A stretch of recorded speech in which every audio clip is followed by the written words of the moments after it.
And if he was competent in any way at doing a reloading procedure, obviously kill more people and wreak more havoc. And that appears to be what happened. As far as the silencer goes, that's kind of a misnomer. They're really called suppressors, sound suppressors. And what it does is it changes the report of the round so that individuals that heard the pop, pop, pop may not have responded the same way they would have, Fred, if they had actually heard the actual pistol rounds going off.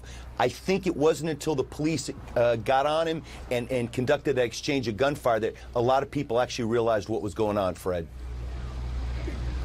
There was a press conference just a couple of hours ago. Is it your feeling that investigators know more about this individual that they let on, because they made it very clear they wanted to spend more time on the victims and survivors, and they were quite reticent about revealing much more about the gunman?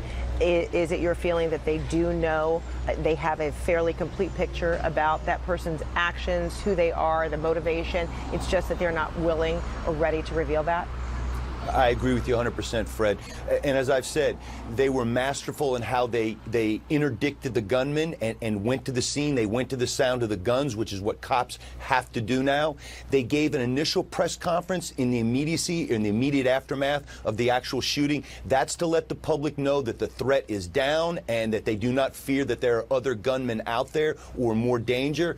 They gave a later in the evening, I think 9:30 last night, where they fleshed out in more detail what had happened. They described this as workplace violence, and then they had a press conference this morning where they went into more detail. And obviously, Fred, it was so just heartbreaking to look at the list and the pictures and the names of the victims. They were old, they were young, they were black, brown, white, they were male and female. Fred, as I've said all morning, they were us. And I think that's the hardest thing that this police department is grappling with right now. The people that went in there to interdict this man, and then last night the crime scene folks from the FBI, from the Virginia State Police, from the Virginia Beach Police Department, their lives will be irrevocably changed too. It's going to be very heartbreaking for those folks to go about their jobs going forward.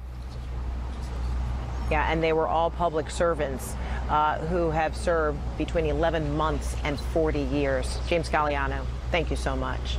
Thanks, Fred. And stay with CNN as we talk with police investigating this workplace shooting.